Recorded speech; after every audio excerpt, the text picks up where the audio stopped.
take you away too much from your turkey extravaganza. But nonetheless, we're very happy to have you with us.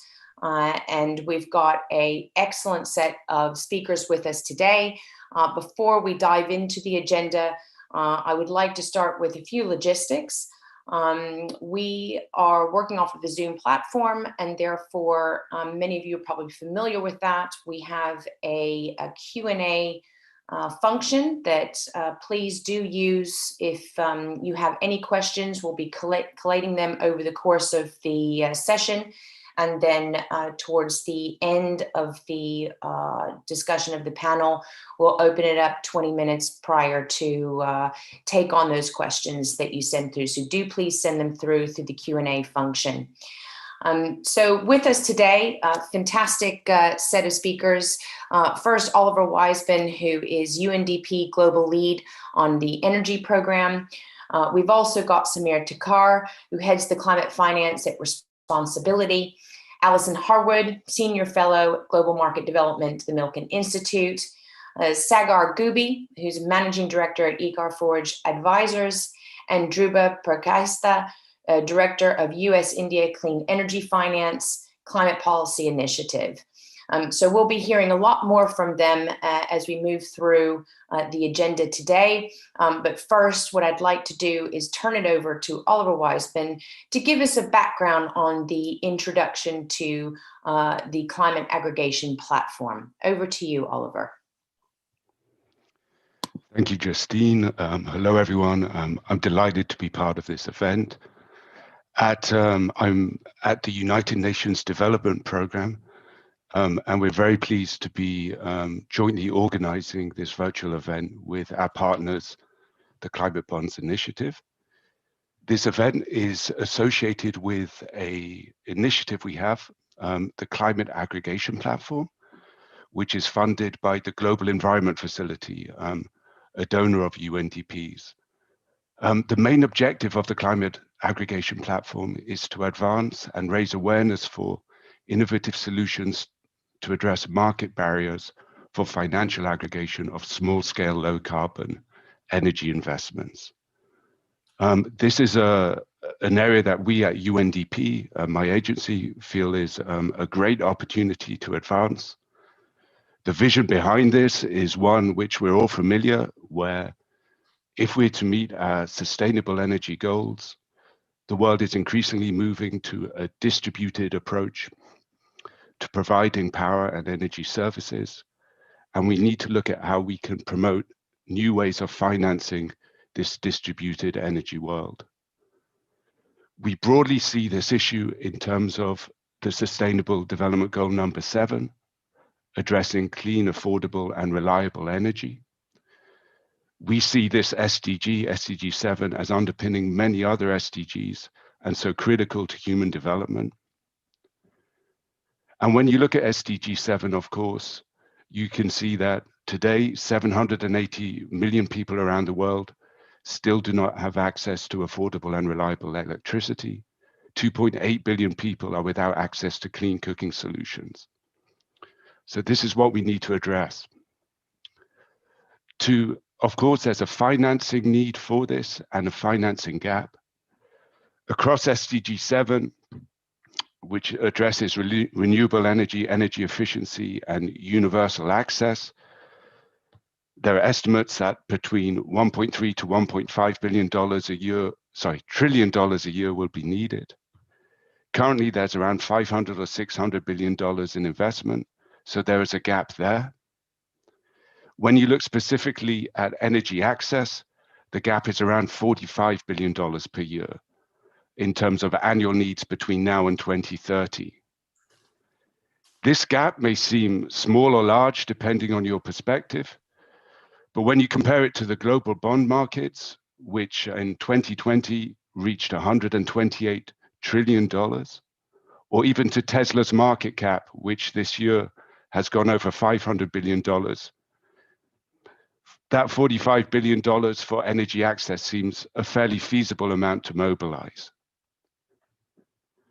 But what we see in small-scale low-carbon energy around the world, particularly in developing markets, is that access to capital markets is still very limited and a tough nut to crack.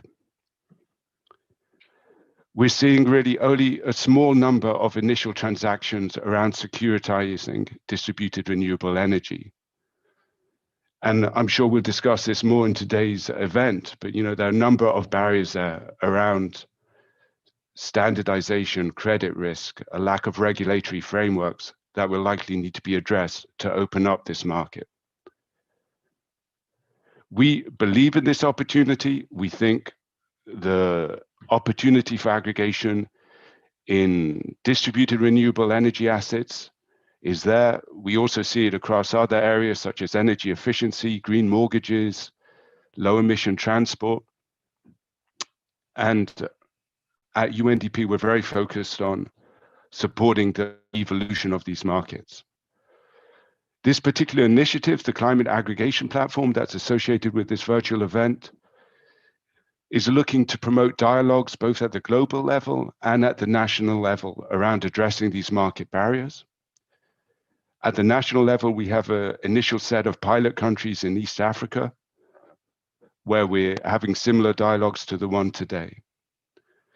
I'd just like to end that we're delighted to be part of this virtual event, to have this amazing level of expertise here on this panel. And I'm very much looking forward to a rich discussion. Back to you, Justine. Thank you, Oliver.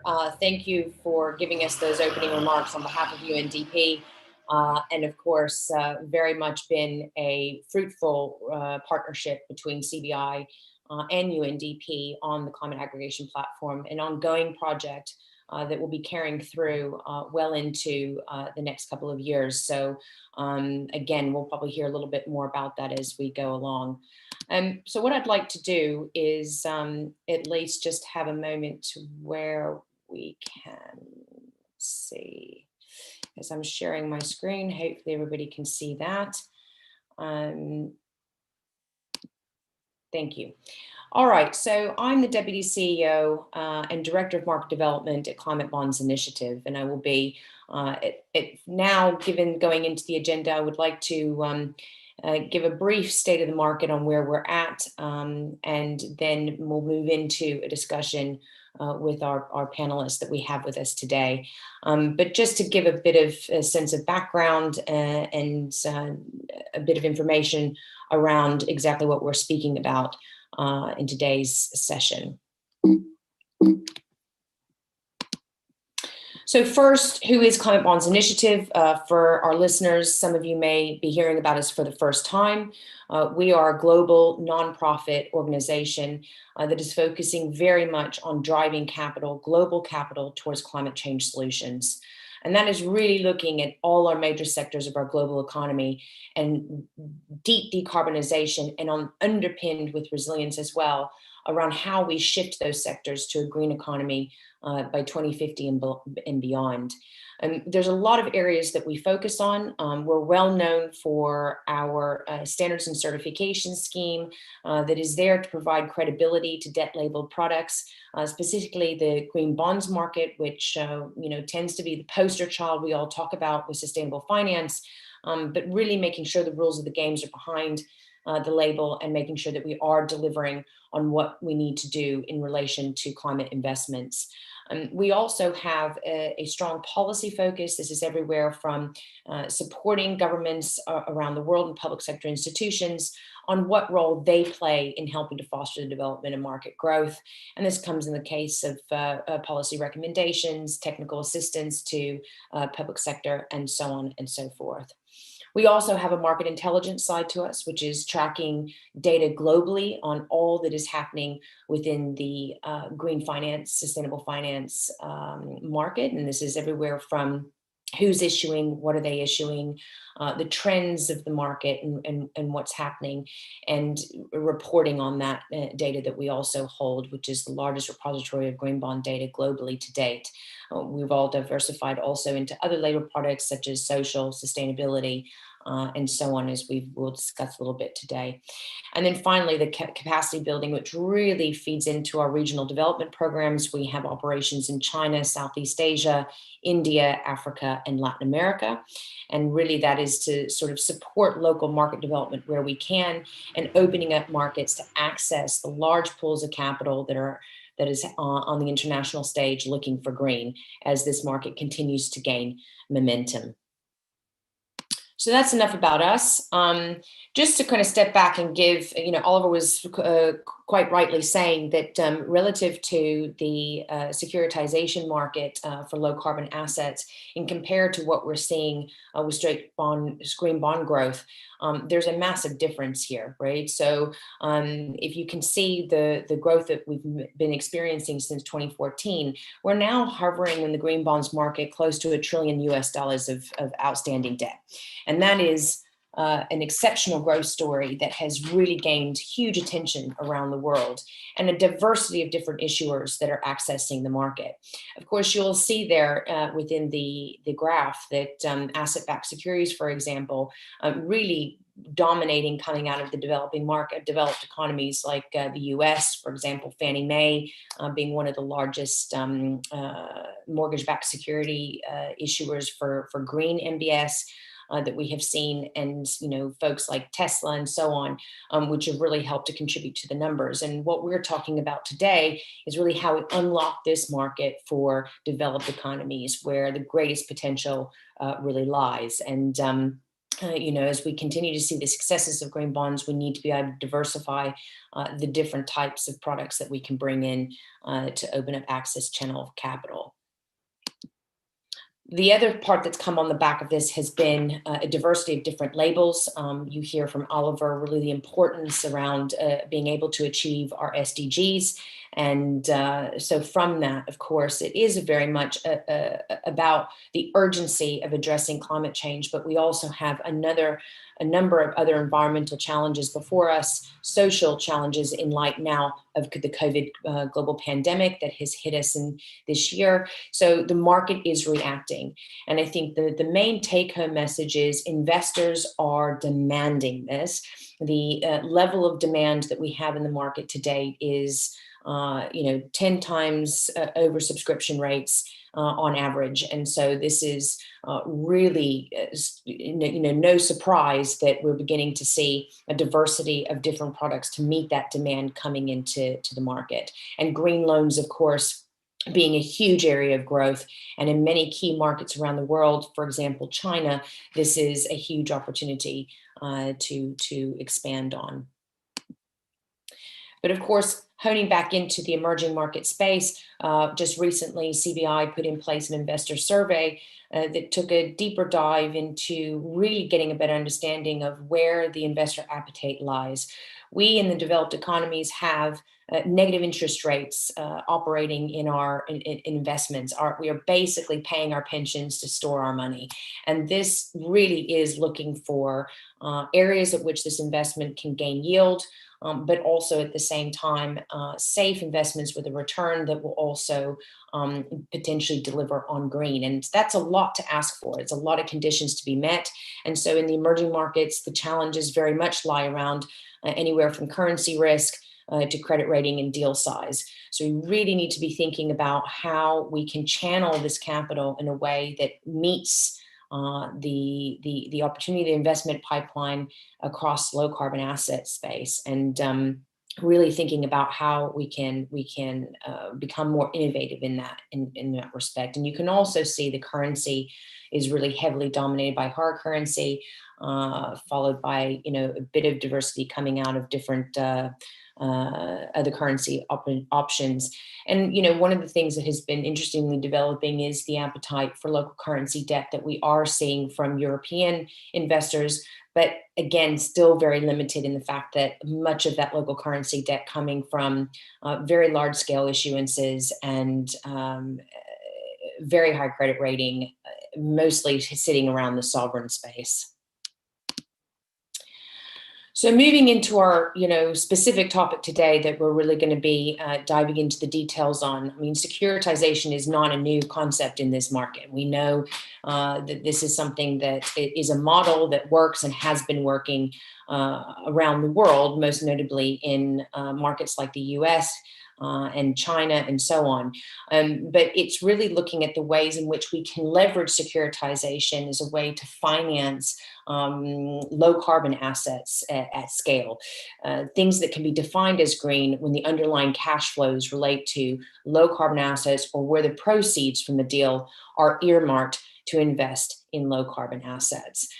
So just to the right, where it gives you just a sense of the different areas of focus that we could be leveraging green securitization for, anywhere from mortgages on certified buildings, Energy Star or other building standards in local markets. It's shouldn't be just limited to Energy Star and LEED. There's a substantial amount of work that's working in energy efficiency for the built environment, mortgage financing for energy efficiency upgrades, loans and leases on electric vehicles and hybrids, of which we've seen in the market today, loans, leases on solar and wind assets, loans and leases on equipment such as EV charging stations, and also loans for energy efficiency improvements to loans to green pure play SMEs.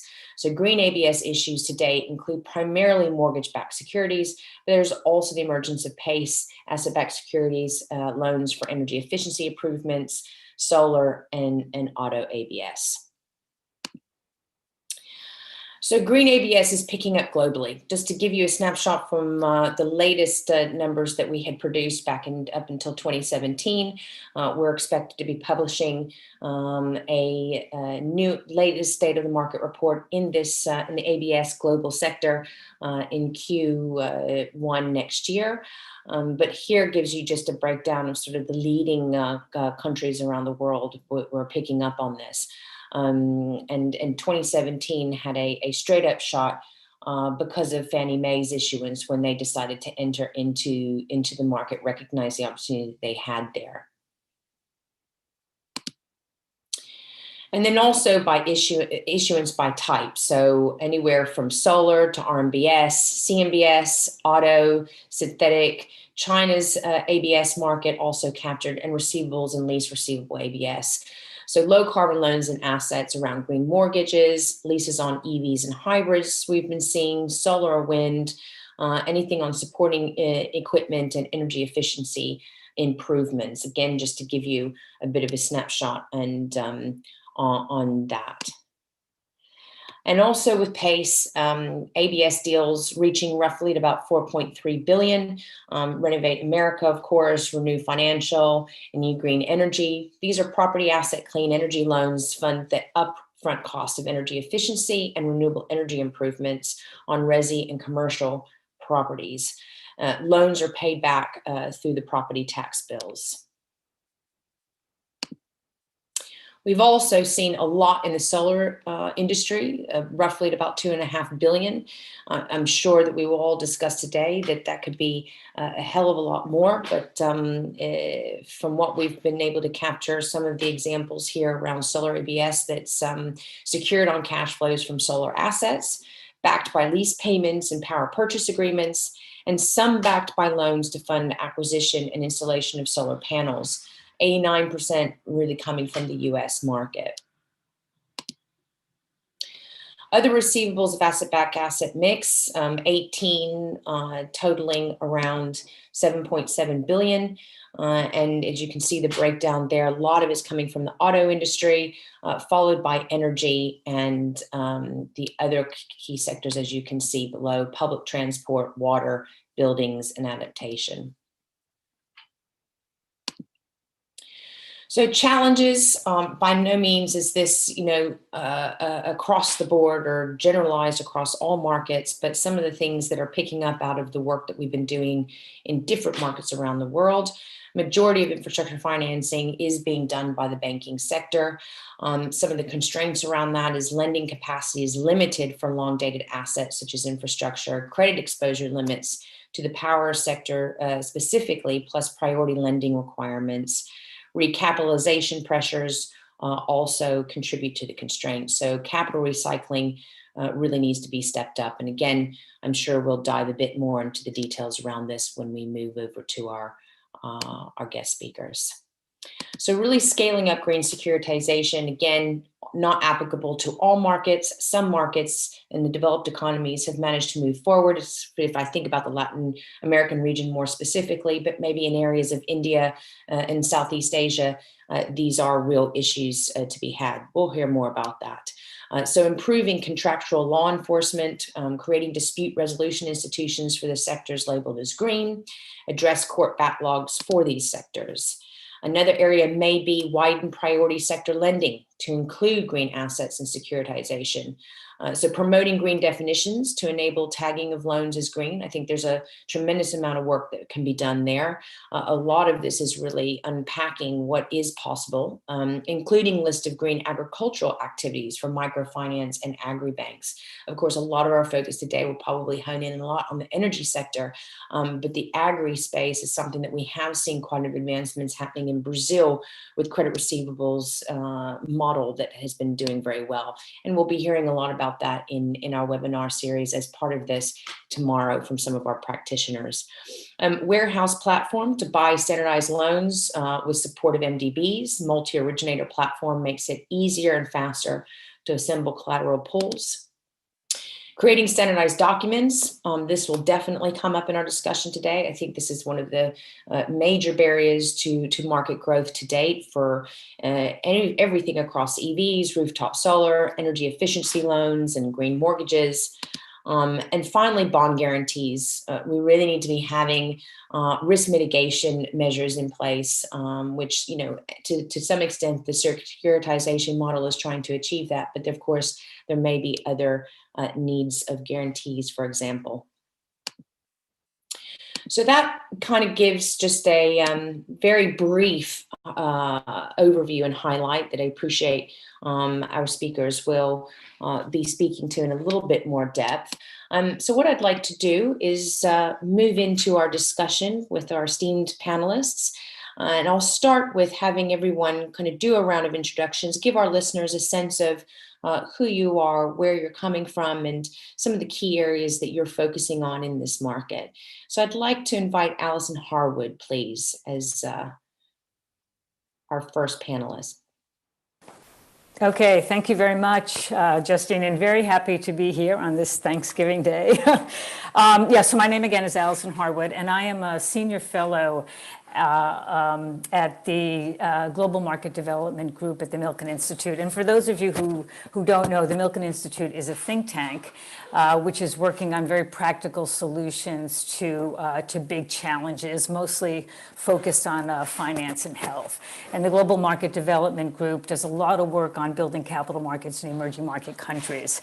And I come from a long background of working with the World Bank and IFC and other places on building capital markets in emerging market countries. So a lot of work in that area. And a lot of that work has also overlapped with trying to build securitization markets. So I'm doing work these days on mobilizing private capital for the Sustainable Development Goals, and that's the angle at which I'm coming at securitization, because I'm sure, as everybody here well knows, securitization is seen as such an important vehicle for mobilizing institutional capital, because you can structure transactions with risks and return characteristics that can appeal to different institutional investors. And, if you can get the aggregation going, you can get sizes that fit what these institutional investors need. So that's the really important angle on it. So while I've worked in the past on securitization in different countries, I'm right now focusing on Africa, which needs financing for a range of SDG areas. Green is a very important part of that. The markets in Africa are still very underdeveloped after many years of really trying to get them going. And it's really clear that securitization could play a really important part there for all the reasons that I've noted. Also that a lot of institutional investors in Africa, they're growing and they're looking to diversify out of government and bank products and are interested in these kinds of asset-backed structures. And then, there's just a lot of a lot of SDG related and other operations in Africa, where companies may be too small or too unknown to get into capital markets directly, but they've got the strong cash flows, and so securitization could be a way for them to really get access to a lot more funding and better price funding. So it's an important area, and there's pockets of activity going on by a few arrangers and regulators in places like Nigeria, Cote d'Ivoire, Ghana, Kenya, and of course South Africa. And people really coming together, arrangers and regulators coming together with others to really figure out how do we get this done, and where the governments are very interested in getting this done. And so what we're doing is we at Milken, we're not focusing on development of green securitization specifically. We're focusing on ways to try to get securitization as a market going more. So then you've got a foundation that allows green securitizations to be done more easily, because we really think that these markets themselves and as we'll talk about, there's so many challenges to getting these markets going. So what are some of the best ways to move the whole market forward, so then it becomes easier to do specific types of deals? And what we're doing is we've connected with these different arrangers and regulators in these countries. We're doing some work to raise visibility and awareness around Africa. Let people know what kind of deals are being done, who's doing them, what kind of regulatory structures are being put in place, sort of connecting and creating a community that can share information and help really get people to understand more about securitization and all the benefits that it has, and also building more awareness about what are the obstacles to developing it. It always helps for one country to see what another country is doing, to think about, well, wow, maybe, there are ways to move forward, and to hear a regulator who regulates pension funds in one country saying this is something that's really important for our country to do. So that's the angle that we're coming from, and seeing some interesting transactions that people are working on that maybe we can touch on a little bit later. Thank you. Excellent, thanks, Alison. That was a great background, and we'll definitely tease a little bit of that out and to hear more about some of the things that Milken is doing to sort of bring that knowledge dissemination. I think for our listeners, it may be really important to get some more details around that. So Samir, let me turn to you. Yeah, hi. Thanks, Justine. Let me run through what we do quickly. Hi, I'm Samir. I work with responsibility as Principal APAC for climate finance. For everyone's benefit, responsibility is a Swiss asset manager focused on development investments. Currently manage around $3.5 billion of development capital across three main verticals. That includes financial inclusion, sustainable food, and climate finance. In climate finance, responsibility manages close to $1 billion of capital, primarily debt solutions. So what we do is we do two things. A lot of our actually global capital is deployed indirectly, where we lend to local banks and institutions for on lending for renewable energy, energy efficiency, or energy access plays. And then through our funds, we also lend directly to these segments. So we do a lot of work on energy access in Africa, be it energy efficiency in APAC, and then also distributed solar generation across South Asia and Southeast Asia. Quickly about me, like I said, I'm managing the APAC portfolio for responsibility on the climate finance side, largely focusing on distributed solar generation and energy efficiency, but I've also worked on transactions across Africa on energy access and a little bit of energy efficiency in the Middle East as well. I think that's a very quick summary of what we do in the market these days. It's very exciting work, and I'm definitely going to want to hear more about that, because it sounds like you're very active, and especially as Alison was saying, with the African market being so challenging, really high hopes to seeing something scalable. So it'd be good to kind of come back to you and hear some of the examples of where you're seeing things work. Can I turn to you, Sagar? Great. Hi, good morning, good afternoon, good evening, based on wherever you are listening in. So this is Sagar Gupi. I'm the Managing Director of EcoForge Advisors. We are a clean energy, electric mobility, climate finance focused advisory and consulting services firm based in India, but we work across the region in South Asia, Southeast Asia, and Africa. So thank you again, Justine and the Climate Bonds team for inviting me to be a speaker on this panel. Very excited to be here with all, to be on this panel with all the other highly accomplished co-panelists. Thank you also to the UNDP Climate Aggregation Platform Program team for inviting me today. Um, so briefly, in terms of what we do, so we do advisory work, raising equity and debt, and any other financial instruments in between for clean energy, electric mobility, and climate finance transactions only in developing countries. We don't do anything outside of it, so nothing outside of environmental impact sectors and nothing outside of developing countries, so very niche and focused. And we also do consulting work. So we structure programs, do market assessments, and then come up with knowledge products for various institutions, including multilateral, bilateral development agencies and other organizations working in the sector. Before I close my introductory talk, I just wanted to highlight a few things. Securitization as a potential source of capital for the distributed renewable energy or even electric mobility market is definitely high potential and very exciting to look at. But there are several barriers before that could happen at scale in developing countries.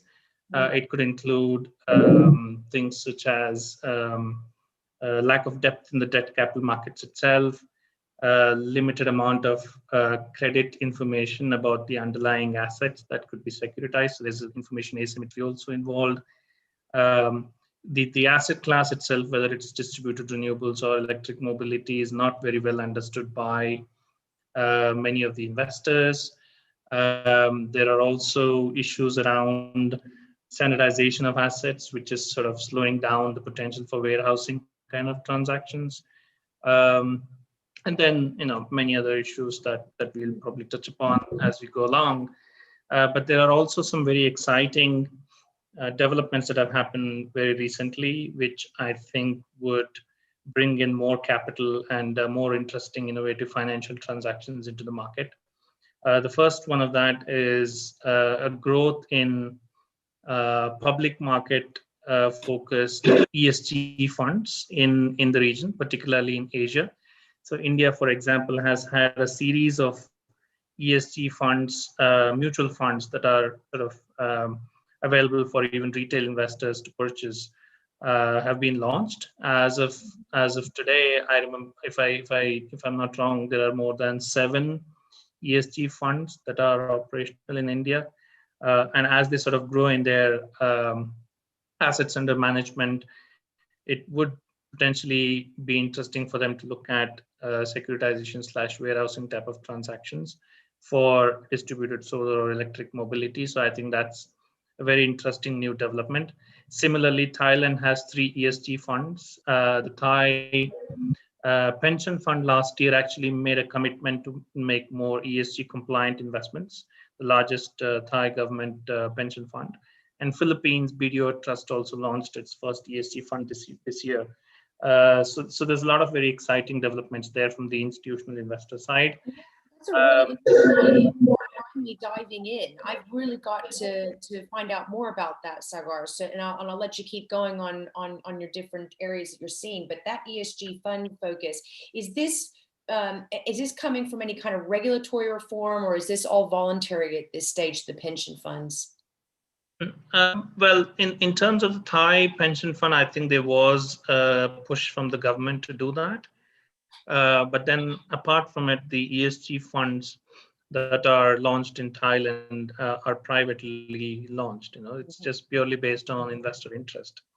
And same in India. There's a growing interest among investors to invest in ESG funds, and same in the Philippines.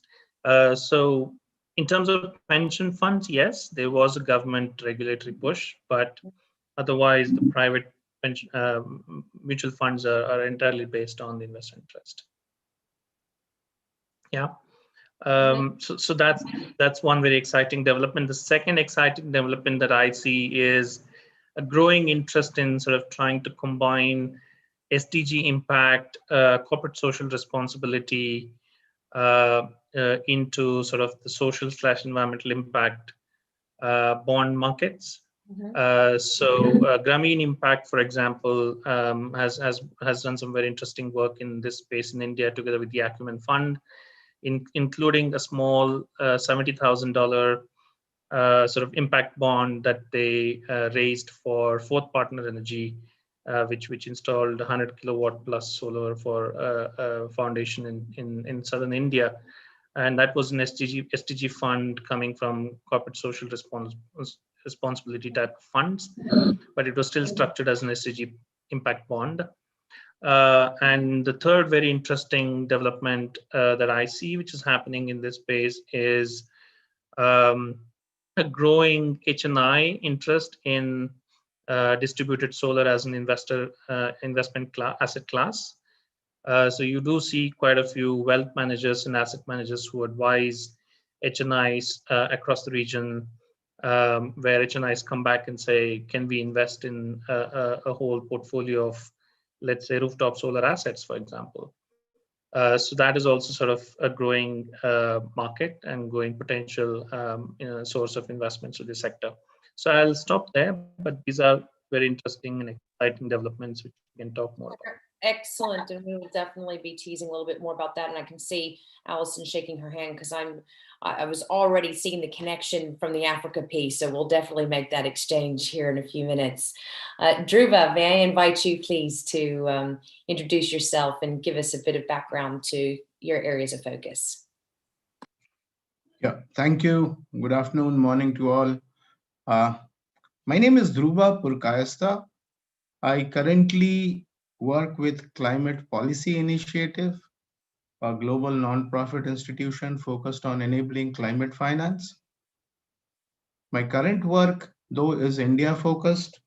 It's on basically managing a large program, a bilateral program, US-India Clean Energy Finance Facility, which is essentially a project preparatory facility for enabling financing of distributed renewable energy, and it covers the entire space from solar home lighting system, mini microgrids, rooftop solar, charging station, whatever distributed renewable energy is essentially producing clean energy at the closer to the point of consumption. So that's the definition of DRE, distributed. It includes both off-grid and the rooftop solar, whichever way this works. So in addition to that, we manage a few other programs. One is a green finance program in India, which is sort of more often than not, we work through philanthropic funded, grant funded, defining green finance in India, getting green finance definition adopted. So that's another major long-term program that we are trying to kind of navigate our way. And we manage a technical assistance capacity building program for an impact fund, Encourage Capital earlier was Wolfenson Capital, again focused on the distributed space, but through financial intermediation, which is with equity investments in NBFCs. By way of background, I've been doing this for the last 3 years, and before that, my background, yes, has been in development finance with more focus on access to finance and private sector development, not really capital markets, but essentially hard to finance sectors, whether it's SME, infrastructure, now clean energy and climate, all sectors which are hard to finance through the normal financial intermediation, and previous background in credit rating and management consulting. And that's a 20-25 years trajectory that I bring to table.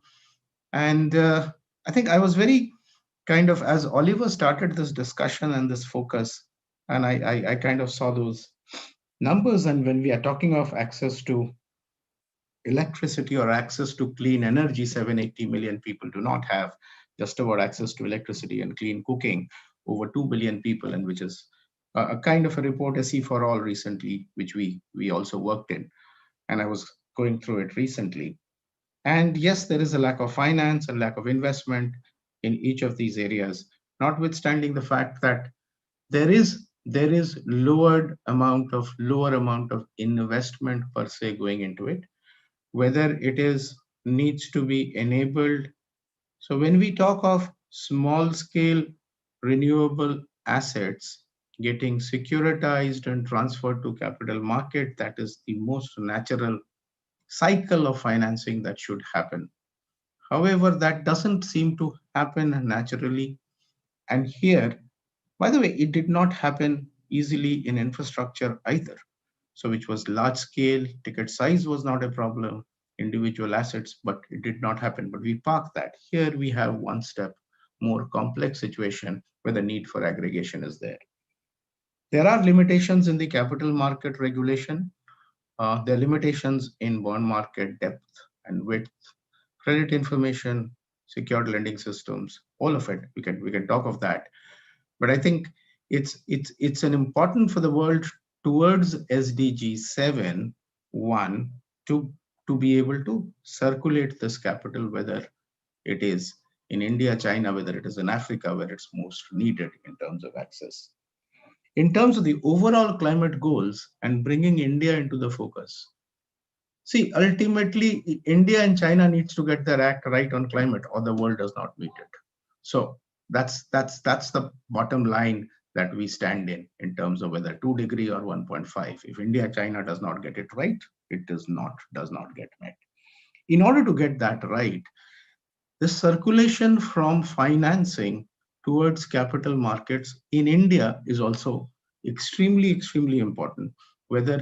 And it's important for India to get the distributed sector right, because the grid connected sector, I want to end here and give you a perspective, because while I've worked across countries in South Asia, the point I want to bring to table at the start of this discussion is the focus on large grid connected utility scale solar is not changing India's total final energy consumption.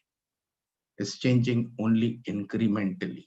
So when you look at the goals of 200 gigawatt, as the world talks of G20, the only G20 country on path to meeting climate goals of 2 degrees centigrade, we need to recognize that this is not really changing the overall final energy consumption or the share of clean energy in the electricity, and therefore brings in distributed sector in focus and brings in the circulation of capital from the balance sheets of institutions to be able to achieve them, because that creates space within the lending system. Thank you. Dhruva, excellent. Very, very stark view, but also really putting that into perspective, and couldn't agree more. And some of the things that I'm picking up that, Sagar, you also had highlighted, and what's kind of coming out in this conversation so far, some of the key areas of barriers that we're experiencing here. And correct me if I'm wrong. What I've captured so far is the lack of depth in the market, as mentioned. Credit information and other sorts of information requirements is lacking. Asset class not well understood, standardization, which I think we all would agree. And Alison, I'm going to bring in government action, because I know you and I have been having some bilateral discussion about that, the need for more government support, or really prioritizing this market for growth. And there may be some diverging views on that. But Samir, as you, coming back to you and hearing from Sagar some of the different encouraging developments, particularly around the ESG funds and SDG impact and CSR world, and also distributed solar. And since you've worked in all three markets, Southeast Asia, India, and East Africa, what would you be seeing three things in which are enablers and maybe worthy of replication that we may have not heard just yet? See, I'll be honest. So in a way, what the role that we are playing is right now intermediation, right? Where we want to reach is what Dhruva was saying, right? Recycling of capital from large institutions, right? So till that happens, institutions like us are acting like a go-between for pooling capital from larger institutions, going down and actually getting the transactions done. It may not be the securitization in the format that we want, but at least we are laying groundwork for it to then scale up. It might be in the form of a loan today, but tomorrow, if we make sufficient amount of loans, we can package that into a green bond and sell it to larger investors ourselves, right? And then get the ball rolling in a way.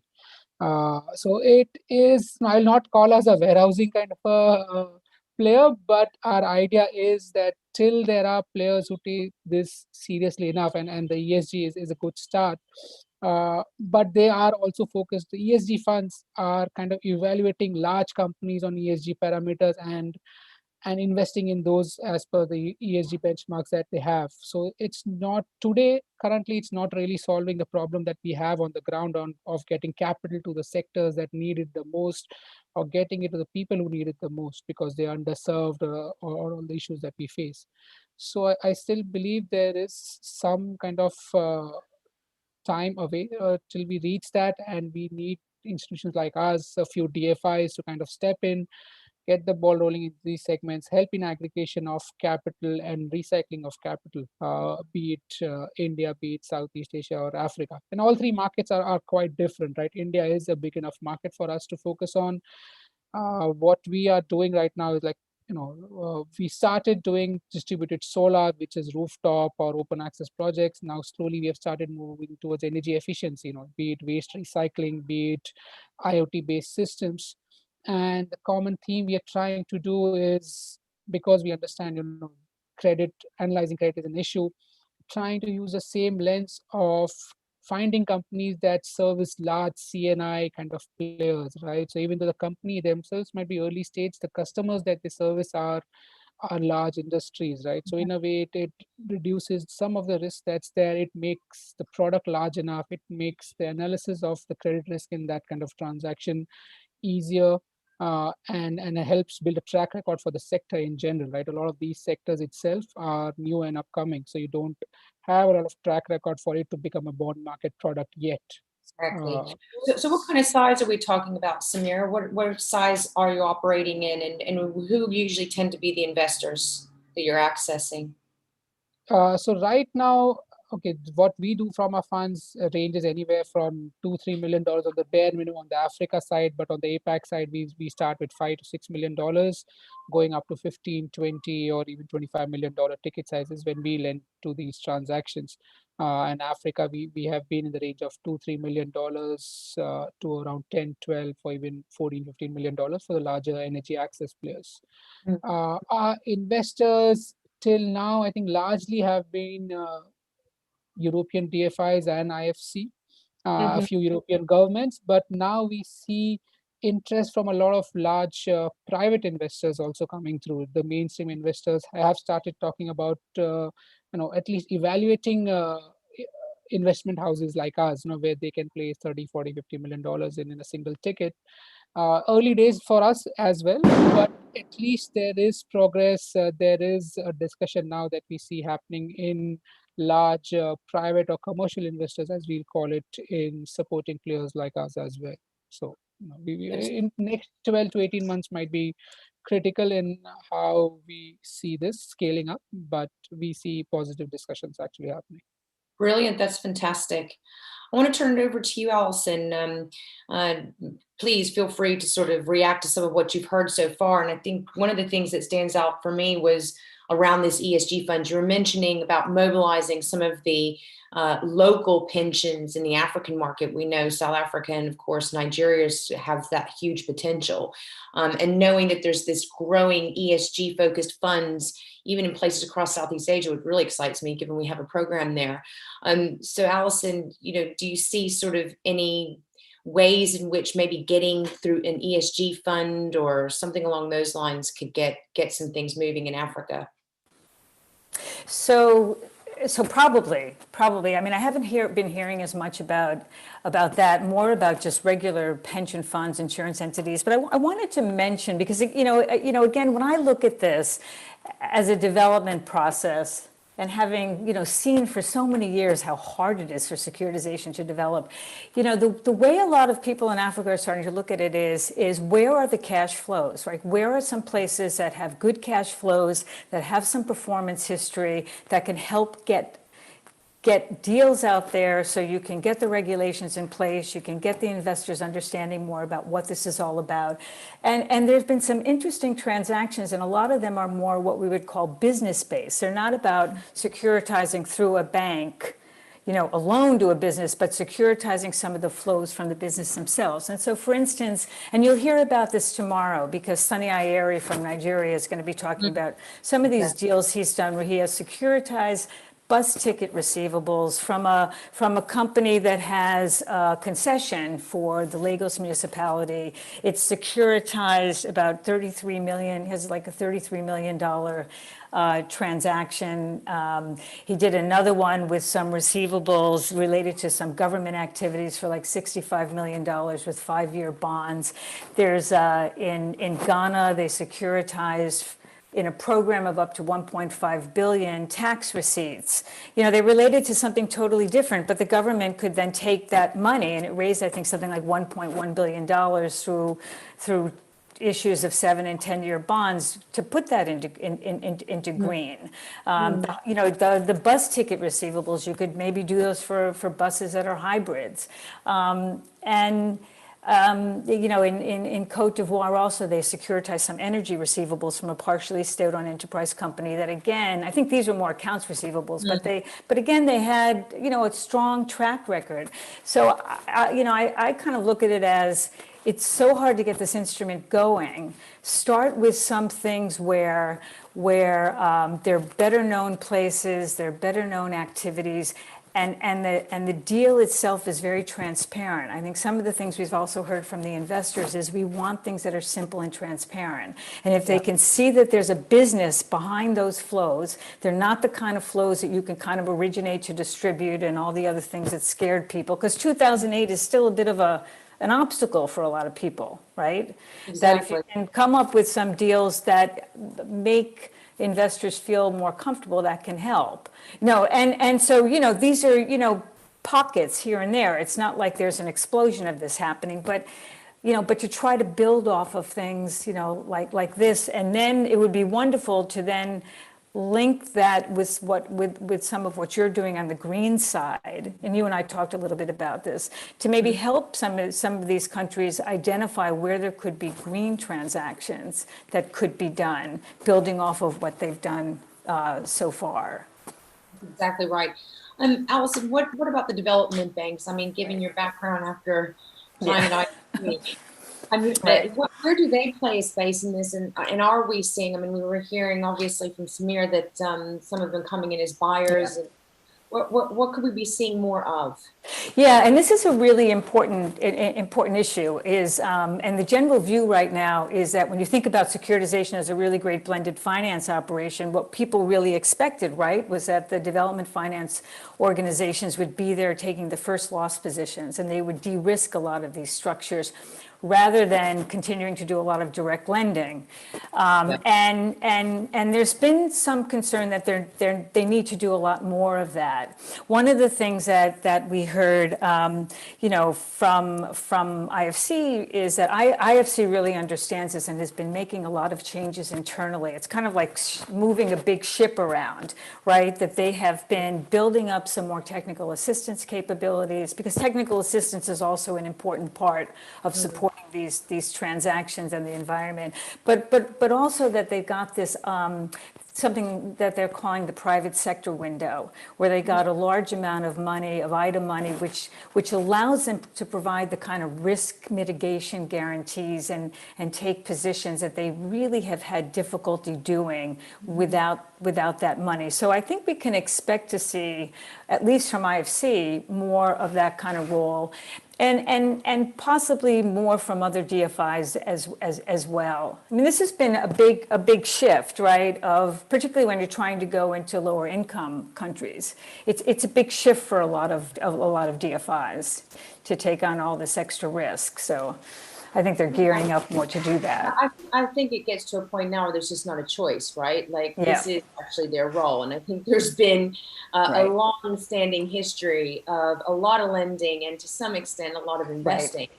But as Right. leveragers, we still are not seeing Right. enough. And Right. we need to see more of that. We need to see more. Yeah. And especially in a market like this will be quite important. Yeah. Sagar, I want to come back to you. Thanks, Allison, and I'm sure we'll hear more from you in a minute. But Sagar, I'll turn back to you. And knowing microgrids are not seen as the most commercially attractive asset class, what business model in this segment do you feel are closest to commercial viability? So, I think I would like to go back to one of the examples I cited earlier, which is the SDG impact bond that Grameen Impact structured in India. It wasn't exactly microgrid, but it was actually a rooftop solar installation for a sort of social impact focused foundation in southern India. And Fourth Partner Energy, which was the rooftop solar developer and the originator, has this program called Power at One, where the electricity consumer pays 1 rupee per kilowatt hour for the electricity. Of course, that doesn't cover the CapEx cost, but it covers only the O&M.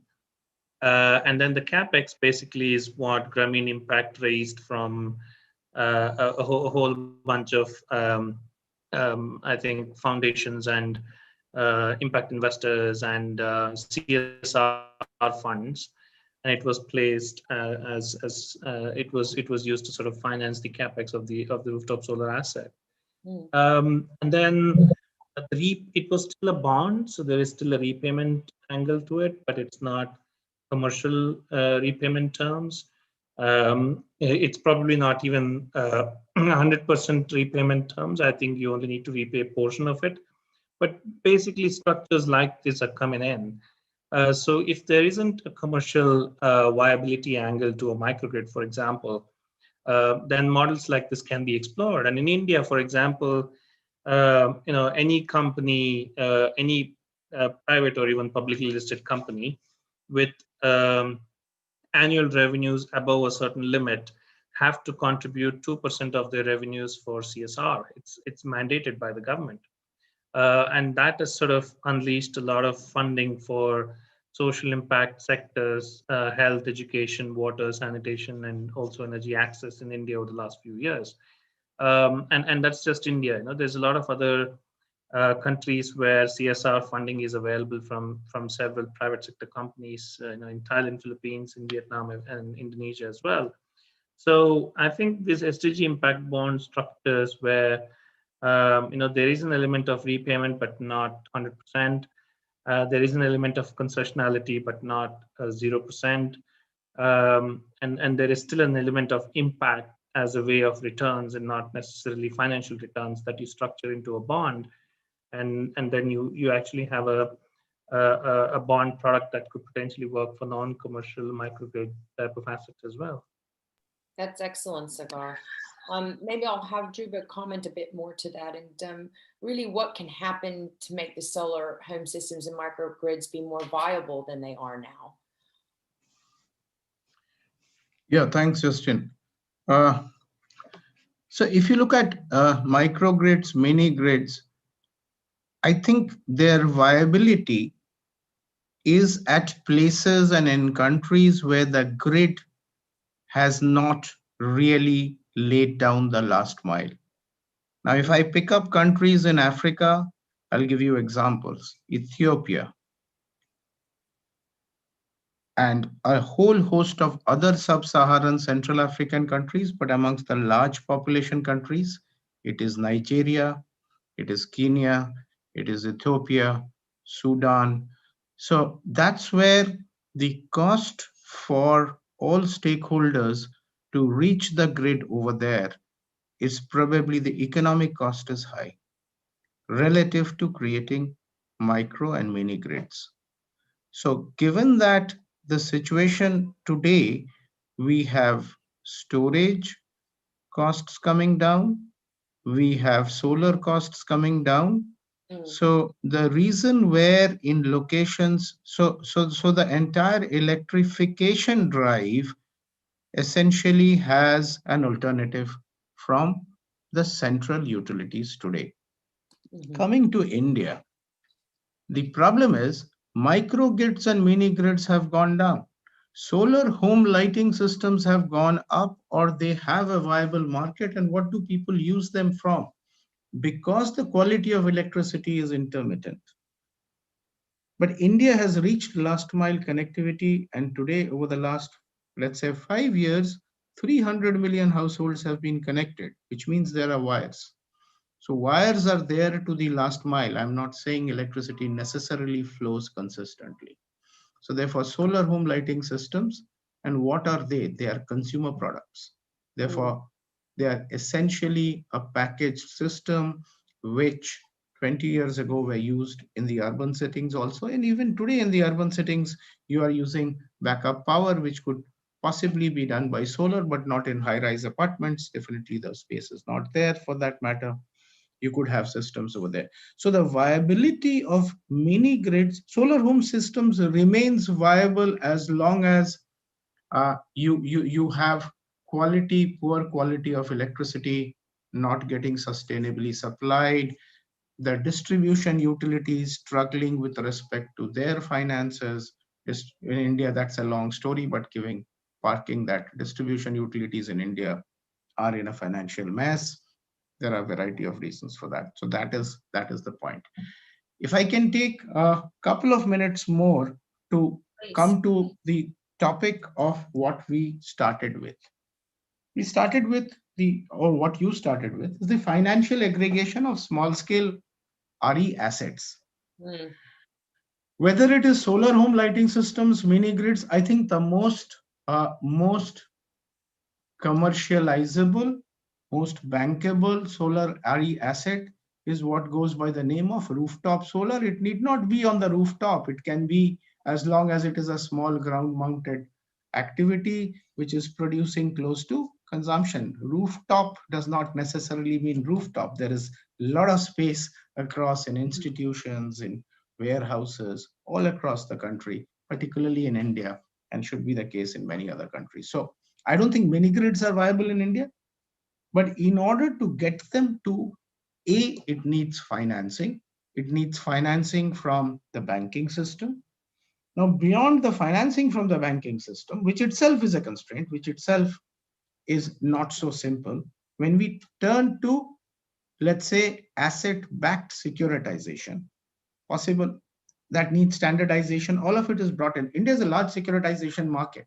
It has securitized credit card receivables, auto loans, housing loans, mortgage backed. So there is a whole infrastructure working.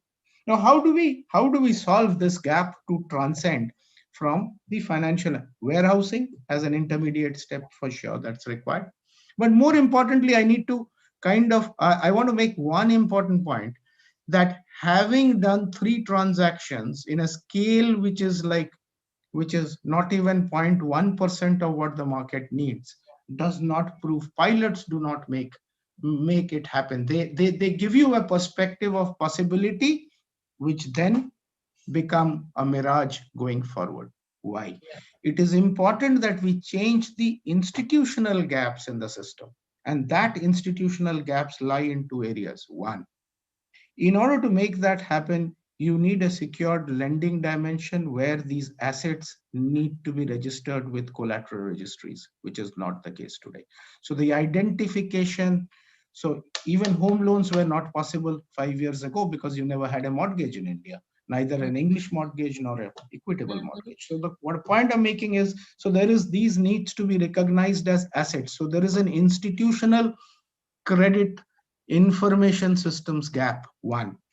Point number 2 is, beyond that point, there is the penetration of credit bureaus and credit information systems are required to go down to a level where it is almost mapped to, let's say, the social security number. So you have people and businesses, both can get mapped to.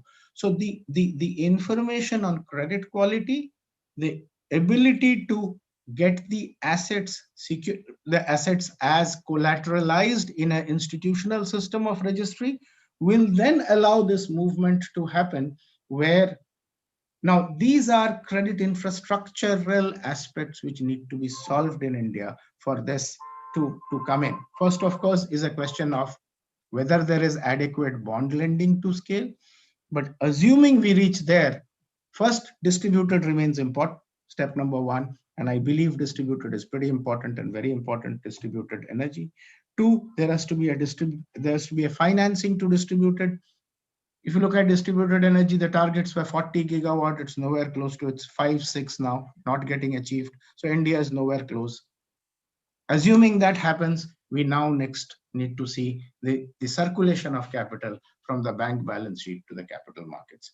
Yes, we have structural problems, but these are key, I would say, key institutional problems that need to be solved before we can have. The deals will not solve it. My point here is the deals, the individual transactions make it happen, but does not solve the overall big picture.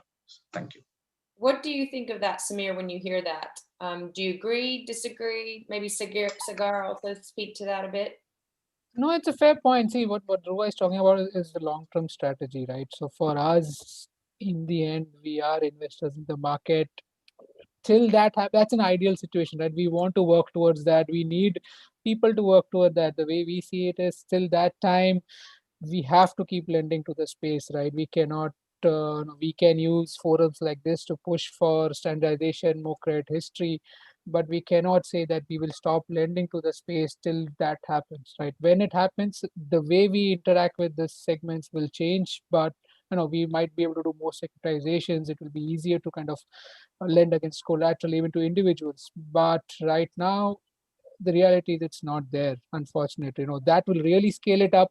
But till that time, building expertise, getting even, what we see is kind of a proof of concept, right? Even for new technologies, right? So it is not that we are just looking at rooftop solar. Tomorrow you have IoT-based systems. What we actually consider is energy as a service market. Be it rooftop solar, be it energy efficiency, be it at a building level, at an individual level. So we are looking at energy as a service, as a model to finance. Till if we get to the securitization stage, that is the eventual goal for us as well, right? That's the easiest way to pool capital and scale it.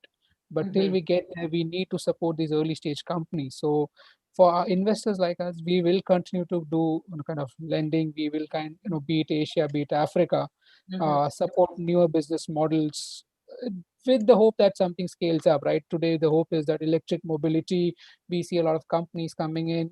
Some are trying to do it on their own. Some are doing through partnerships. If that scales up, that is a easily securitizable market, right? Because there is hard collateral. You can securitize you can separate the vehicle and the battery and finance the battery independently of the vehicle. So there are business models being talked about, which will really scale up in the next 2-3 years. We don't know. What Dhruva is talking about is an idealistic scenario for all types of energy efficiency models. Till we reach there, investors like us need to keep going. And then once it's mainstream, we will have to shift focus to a new field, which needs that kind of support from investors like us, right? That's the reason I call us as development capital and not like a full-fledged. Yes, not as a commercial investor in or commercially sized investor in the space. Eventually, the idea is to move it. And we see that in microfinance, that we started doing microfinance 17, 18 years back. Now look at the scale of microfinance, how mainstream it has become. We hope that energy access, energy efficiency shouldn't take 18 years, but will follow that path to scalability, in a much quicker time frame.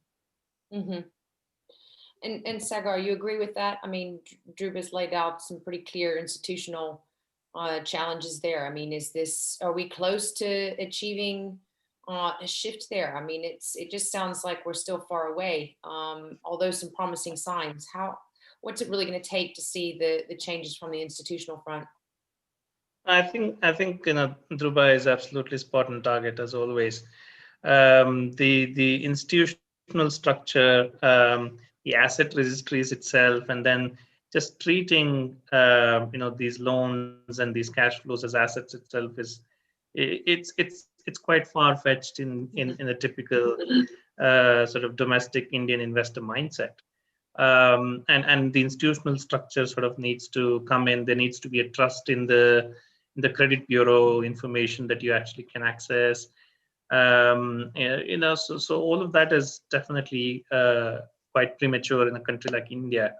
And it's probably true for a lot of other similar middle-income countries in the region. So no, fair point, no issues, no questions around that at all. But that is basically what you require for you to get to securitization, right? The actual issue of securities in a capital market. But then we also need to look at other sort of financial aggregation models like warehousing that could happen, which could sort of bring in some of the same advantages that securitization brings in terms of efficiency, cost of capital, and things like that. But you don't necessarily need to go into the complications of, let's say, looking at the credit information of anyone and then issuing it in a capital market and things like that. So I think warehousing kind of transactions could be an intermediate step before you actually go into securitization. But then again, warehousing transactions would not necessarily be sort of a multi-investor or sort of institutional investor capital market kind of transaction. It will be more of a bilateral transaction, similar to what a responsibility would do with a pay-as-you-go company in Africa, for example. So I think that is still possible. But two things that I would like to highlight, which could sort of potentially speed up the whole process of us getting there, is sort of emergence of green banks. So India's first dedicated green lender was Tata Cleantech Capital, right, which was set up as a joint venture between Tata Capital and IFC way back in 2011. And their portfolio has largely been sort of utility scale wind and solar power projects, but also more recently rooftop solar assets.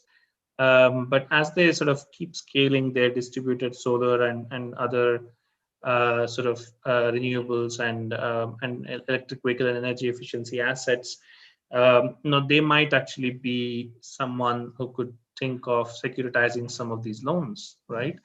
So as a lender, they are actually securitizing loan receivables, and you're not sort of getting into securitizing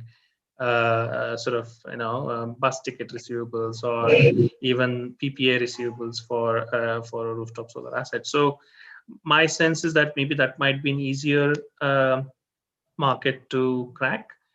There's also one more non-banking lender in India, which is going to be an exclusive climate finance, climate lending focused institution that's going to start operations next year. So I think that's already a good sign. There was a green finance lender that came into being in Mongolia as well this month, and they raised some money from GCF. A bunch of banks, domestic banks in Mongolia got together and they set up a green finance corporation. So there might be similar transactions that you could see in that market as well. So I think dedicated green lenders could sort of catalyze the whole idea of financial aggregation and securitization kind of transactions. That's one thing. And the second thing is something that I just want to put it out there, that a lot of the bilateral and multilateral institutions, they do have sort of credit enhancement and credit guarantee instruments out there, but none of them are dedicated to this kind of portfolio lending or financial aggregation type of transactions.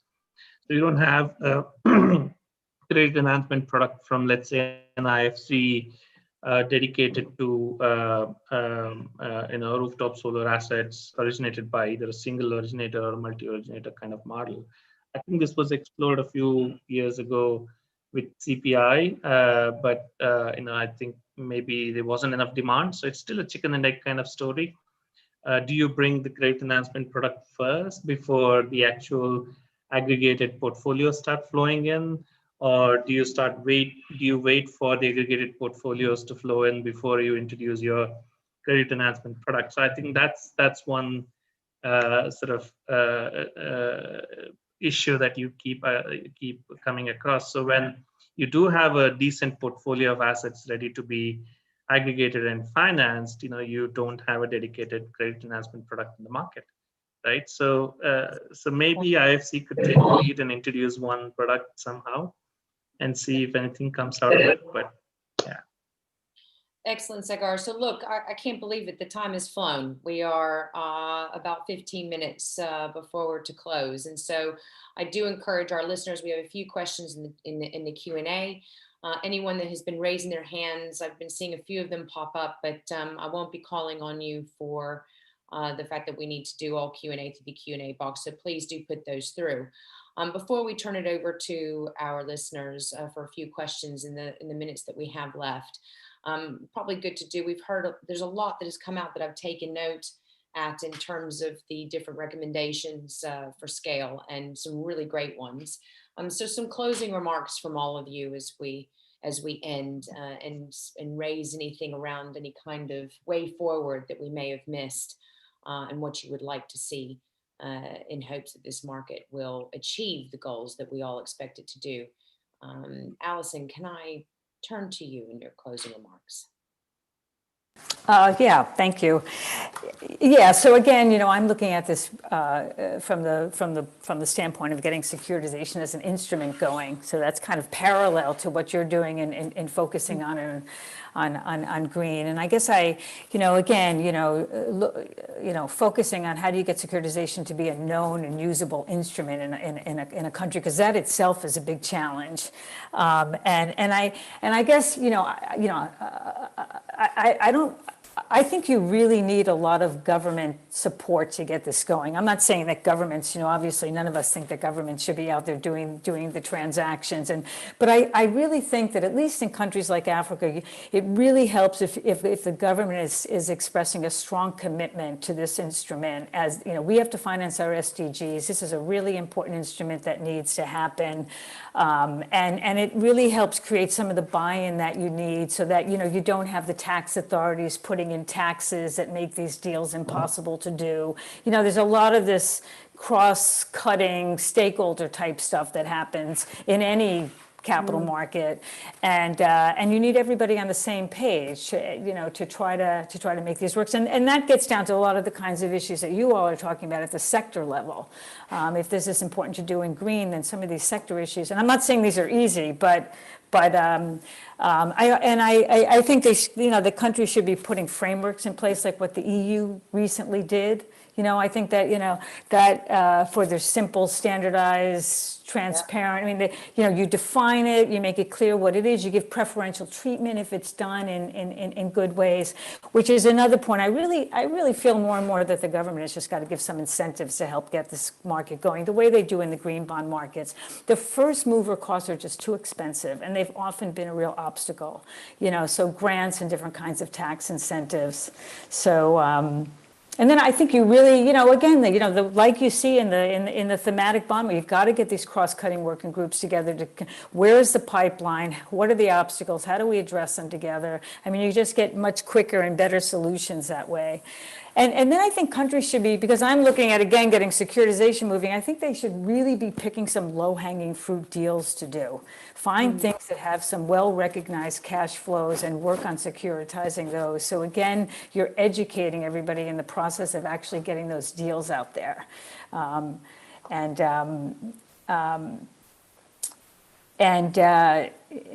then again, everybody talks about performance history, credit history.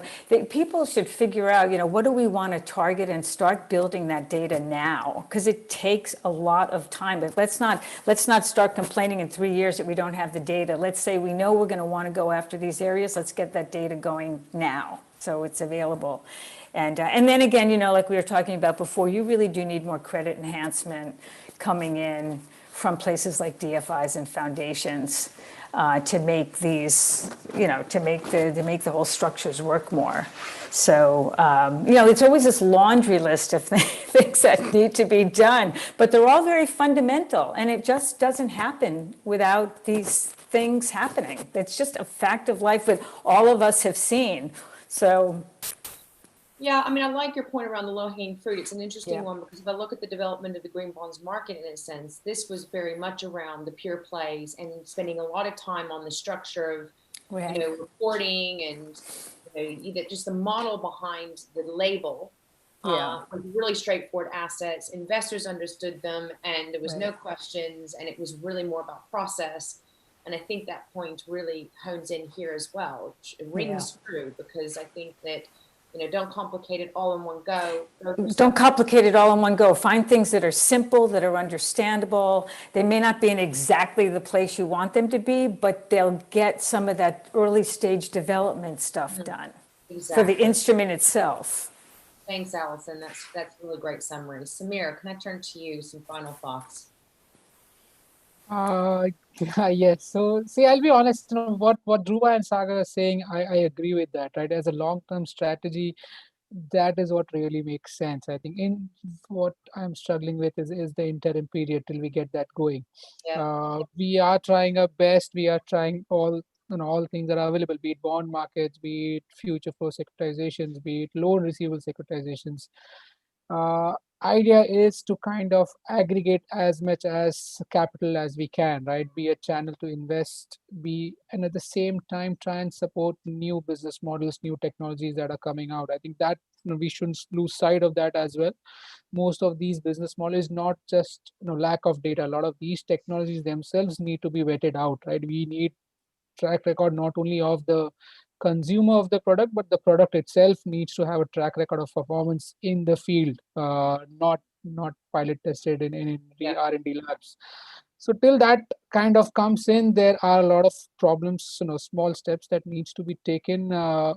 We are getting there, but like I said, we need participation from mainstream investors. We need foundations, DFIs to also step in, do their part, providing the risk capital, the risk mitigation, and also purely kind of, not only from a transaction perspective, even assistance on R&D, even mitigation of technological risk. There are steps on the TA facilities which it can be broad-based to help grow a segment. So there are multiple kind of issues that needs to be solved. People are looking at it. I'll not say it. Everything is looking bleak, but it's a long journey, but we are taking it seriously. Great, thank you, Samir. And Dhruva, then Sagar.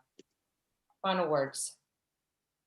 Okay, thanks. Okay, from a final words, I think financial aggregation of small RE assets is important to start with, and a CAP platform, I think, brings that to the fore. I think has found very little traction anywhere, but it shows up every time. There are no direct solutions here, but we have to get to two important things.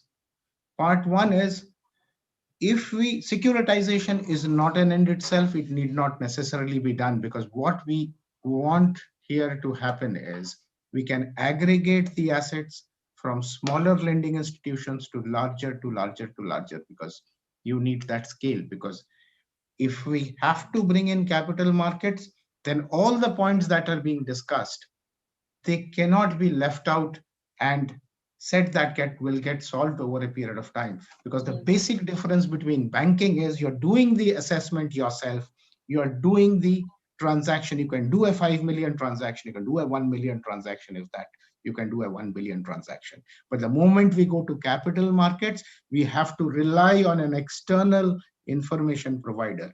So credit ratings and credit enhancement becomes important. Unless that is placed in place, we are not going to get this transfer going. And two, the scale, the importance of capital markets comes in reduction of transaction costs, reduction of supervision costs of subsequently of a loan supervision, and that is why price of money comes down. So this is where capital markets are important. They bring in these efficiencies, but to bring in these efficiencies from the distributed or from the financial aggregation, you need these infrastructure, let me put it, systemic informational infrastructure issues to be solved. Thanks. Thanks, Dhruva. No, I completely agree with what's been already said by all the other panelists just now. One final point from my side, which I think needs to be done, is investor education on the one side. So you basically talk to investors about these distributed solar assets, electric vehicle assets, and their cash flows as an asset class that's worthy to be invested in, right? So while there is growing investor interest in terms of ESG funds, HNIs, etc., it's still not enough. So I think someone like CBI and the CAP program are perfectly suited to do exactly this. So I think investor education on the one side, and then education / technical assistance on the other side for the originators. While some of the sort of larger companies, solar companies, electric vehicle companies would have enough financial expertise in-house as CFOs, etc., they might understand it, but it's still not enough. A lot of them don't even realize that there is a possibility for them to sort of raise capital in this manner, and they still look at the traditional debt lending, sort of capital raising from banks and other lenders. So I think there is a case to be made for sort of investor education and educating originators / issuers, and I think CBI and CAP are perfectly suited to do exactly that. I think it's a good point. I think we underestimate just simply the access to knowledge of what's developing in the market and what's available. And that comes back almost to the point of low-hanging fruit as well, Alison, because it is a part of that bucket, that there's a lot of low-hanging fruit, whether it be this is what's green, this is the product that can be leveraged for these types of assets. I mean, let's not have oversight to that as well. And that's also, just to add that, that's really most of the work, the purpose of the work that we're doing in Africa, the Milken Institute, is this whole raising visibility, raising awareness, educating people. The last webinar we did was on the benefits to investors of securitization. And we're going to be doing a series of webinars, and then we're building this website where all this information will be, but it's all around this idea of exactly as you were saying, Sagar, people just need to be educated. Yeah, everybody definitely. Who's a part of these transactions, including the rating agencies. Definitely. But yeah. Well, yeah, there's definitely some synergies here, Alison. I think CAP and Milken Institute could potentially be partnering up on some outreach, definitely. So, so look, it's been a really fantastic discussion. We do have a couple of questions, but actually we have more on feedback of excitement on this webinar. Sophie Smith writes, fantastic discussion. Thank you for sharing so generously of your experiences. It felt like a Thanksgiving gift, not a Thanksgiving interference. So there you go. Let me highlight what I've wrapped up is what I see as the recommendations coming out or proposals around ways in which we might be able to scale. I like the one that mentioned Sagar around green banks. Dedicated green lenders could have a role here. We definitely have institutional structural change that needs to happen, and that bucket can contain a number of different things, including standardization and access to better information as well. DFIs, more leveraging, less lending, and credit enhancement products are key. These platform initiatives are really important, knowledge dissemination, but more than that, they can really help to connect markets as well. Market education on green and securitization itself as being a viable option. Government support, frameworks, things around, preferential treatment and really setting the a clear direction of travel. First mover costs are too much, for example. Go for low-hanging fruit, as we said.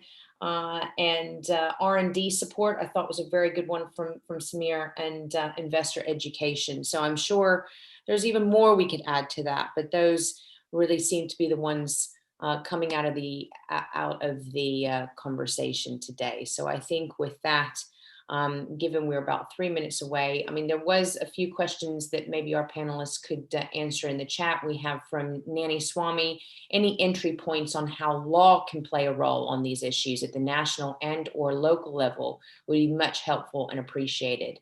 And then one other was asking, how do we reach out to the investors featured here, especially the energy as a service investment community? Have any of you had experience monetizing impact outcomes like carbon or SDG credits as a partial repayment stream? So if anybody wants to answer any of those quickly or answer them in the chat box.